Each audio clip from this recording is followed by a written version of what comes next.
এখনকার সময় যে কার্টুন, আমাদের সময় কিন্তু এগুলো ছিল না, যার কারণে এই যে কার্টুনের যে ক্যারেক্টারগুলো আছে এগুলোর নামও জানি না করছি। আর this is the first time আমি এই ধরনের কেক করছি। উপরে ডেকোরেশনটা আর নাই দেখালাম, কারণ এটা আমার বেশিরভাগ কেকে এখন থাকছে।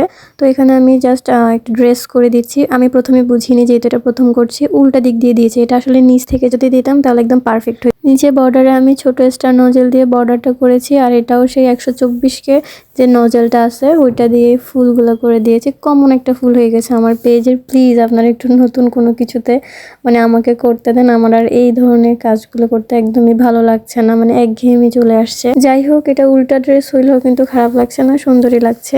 তো এখানে আমি লেসের মতো করে সুগার বল দিয়ে দিচ্ছি, কারণ কি খালি খালি মনে হচ্ছিল, আর কি দিব আমি আসলে চিন্তা ভাবনা করতেই পারছিলাম না, কারণ এটা আমার প্রথম। তো আমি যখন নতুন কোনো কিছু করতে যাই খুব নার্ভাস থাকি।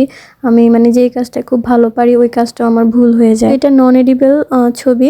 এটা নিচে কিন্তু অবশ্যই ফন্ডেন্ট অথবা কস্টেপ জাতীয় কিছু দিতে হবে। রেফারেন্সে ছবি দিয়েছিল, এটার মধ্যে এরকম ফুল ছিল, তো আমি এই টাইপেরই কিছু ফুল নিয়ে আসি। আমার কাজ কমপ্লিট। এবার আসি সবচাইতে ভয়ঙ্কর একটা পার্ট, সেটা হচ্ছে কেকে লিখা।